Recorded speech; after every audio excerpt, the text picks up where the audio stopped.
Selamat malam pemirsa, bertemu kembali bersama saya Bunda Azari Disak dalam program laporan khusus KTT ke-43 ASEAN 2023.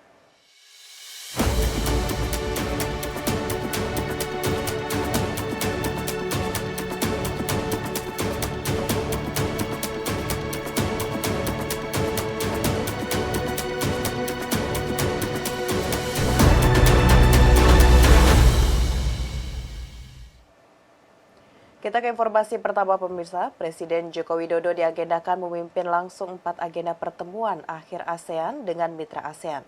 3 dari pertemuan itu adalah ASEAN dengan India dan PBB, serta pertemuan bilateral dengan Perdana Menteri Australia. Apa saja yang menjadi fokus ASEAN dalam pertemuan tersebut? Berikut kami hadirkan rangkumannya untuk Anda.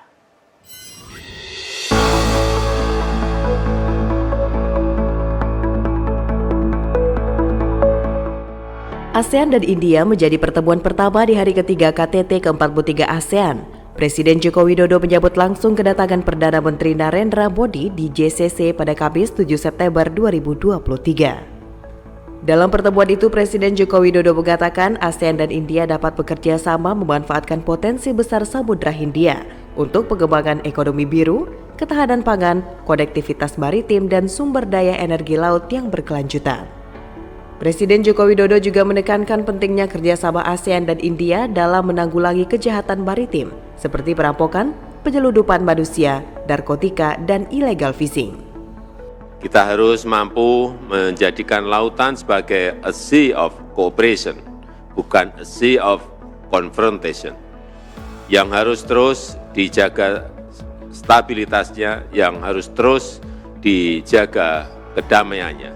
Dengan menghormati hukum internasional, mendorong habit of cooperation, dan membangun arsitektur kawasan yang inklusif. Usai bertemu Perdana Menteri India, Presiden Joko Widodo melanjutkan pertemuan dengan Sekretaris Jenderal PBB, Antonio Guterres di JCC Jakarta. Dalam pidato pembuka, Presiden menyatakan keprihatinannya dengan situasi global saat ini.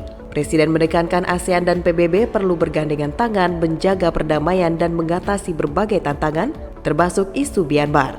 Menjawab hal itu, Antonio Guterres memuji kepemimpinan Presiden Joko Widodo dalam upaya mendamaikan dunia dan melihat ASEAN sebagai mitra penting dalam menyelesaikan berbagai tantangan global. A privileged partner of the United Nations with a leading role in peace and security, a leading role in sustainable development, in climate action, in human rights, and we are determined to develop and strengthen as much as possible our cooperation with Indonesia and our cooperation with ASEAN. Congratulations, Mr. President, on your absolutely outstanding leadership of ASEAN during this period.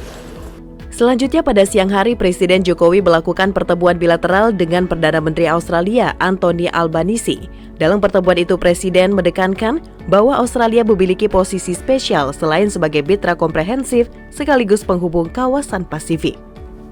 Oleh karena itu, ASEAN dan Australia sama-sama memiliki kepentingan, sama-sama memiliki tanggung jawab untuk menjaga Indo-Pasifik tetap damai dan stabil, dan menjadikannya sebagai epicentrum of growth. ASEAN sangat menghargai dukungan Australia terhadap ASEAN Outlook on the Indo-Pacific, serta partisipasi aktif Australia dalam ASEAN Indo-Pacific Forum, terutama peran aktif PM Albanese.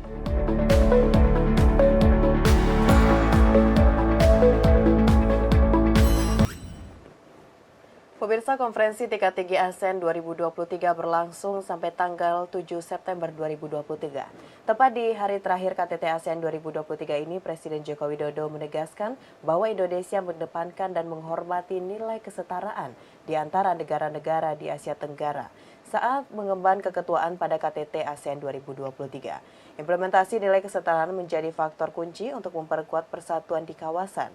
Dan pemirsa, berikut pidato selengkapnya Presiden Republik Indonesia Joko Widodo dalam upacara penutupan KTT ke-43 ASEAN 2023. Selama 3 hari ini, 12 pertemuan KTT telah diselenggarakan dan menghasilkan 90 outcome documents dan sejumlah kesepakatan kesepakatan konkret dengan mitra.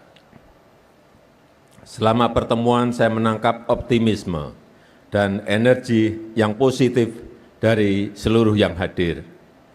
Jujur saya katakan, ini menguatkan harapan, ini menguatkan semangat untuk terus melanjutkan perjuangan, mewujudkan kawasan yang damai, kawasan yang stabil, dan kawasan yang sejahtera.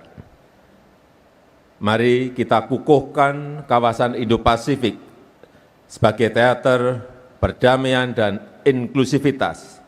Ini adalah fondasi kunci yang akan mengantarkan ASEAN ke masa depan lebih baik untuk rakyat dan untuk dunia. Selanjutnya, Presiden menyerahkan tongkat estafet keketuaan ASEAN 2024 kepada Perdana Menteri Laos, Sonexay Siphandone. Dengan demikian, kepemimpinan Indonesia di ASEAN 2023 berakhir. Presiden mengucapkan terima kasih atas dukungan negara ASEAN dan mitra yang telah mendukung keketuaan Indonesia di ASEAN 2023. Presiden mengajak semua pihak untuk terus memperkuat kolaborasi dan kerjasama. Tongkat estafet Ketua ASEAN 2024 diserahkan secara simbolis oleh Indonesia kepada Laos sore ini 7 September 2023. Lantas pemirsa, bagaimanakah seluk-beluk Laos sebagai tuan rumah KTT ASEAN 2024? Berikut informasi selengkapnya untuk Anda.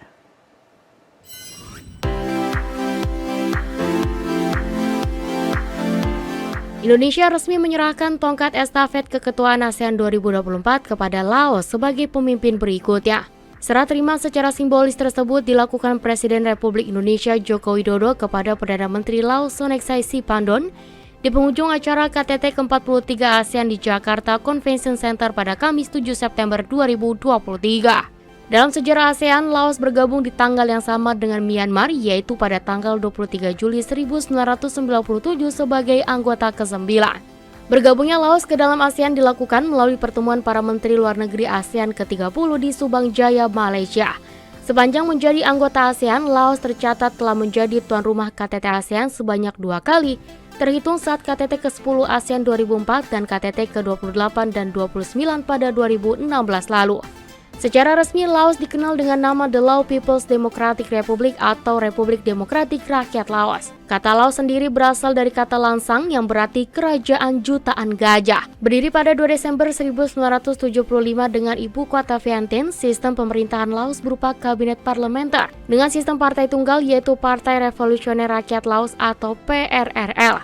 Laos sendiri dipimpin oleh Presiden sebagai kepala negara dan Perdana Menteri sebagai kepala pemerintahan. Di antara negara anggota ASEAN, jumlah penduduk di Laos terbilang kecil dan menduduki peringkat kedua setelah Brunei Darussalam. Melansir dari laman Population Today, jumlah penduduk Laos saat ini sebesar 7.652 juta jiwa dengan luas wilayah 236.000 km persegi. Demografi Laos berbeda dengan negara ASEAN lainnya. Laos tidak memiliki kawasan pesisir atau laut, sehingga transportasi darat dan udara menjadi mobilitas kegiatan perekonomian dengan negara tetangga seperti Thailand, Myanmar, dan Vietnam. Itulah profil singkat Laos yang akan menjadi tuan rumah KTT ASEAN berikutnya.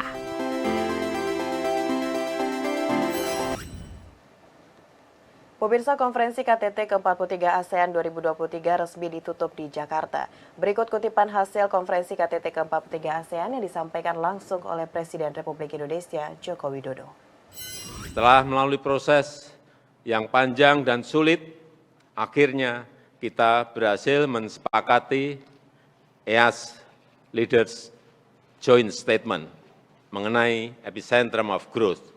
Sekali lagi, ini bukan proses yang mudah, tarik-menarik geopolitik yang sangat kental, mengingatkan saya seperti saat G20 di Bali. Tapi, alhamdulillah, konsensus tercapai. Selain itu, ASEAN sebagai bagian dari kawasan Asia Pasifik terus bekerja keras, berkolaborasi, dan mengajak seluruh pihak untuk menjaga perdamaian dan stabilitas di kawasan.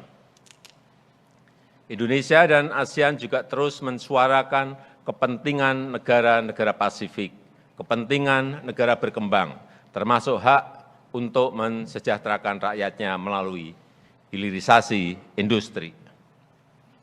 Dan kesepakatan di bidang ini, alhamdulillah juga berhasil kita capai untuk pengembangan end-to-end ekosistem EV yang didukung penuh oleh RRT, Jepang, dan Korea. Terakhir, terkait Myanmar, ASEAN akan terus melanjutkan upaya Indonesia melalui keketuaannya telah menyampaikan 5 langkah ASEAN untuk membantu Myanmar.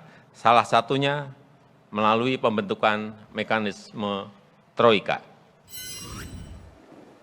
Pemirsa, usai jeda pariwara, kami akan kembali dengan informasi terkait dengan pelaksanaan KTT ke-43 ASEAN. Tetaplah bersama kami.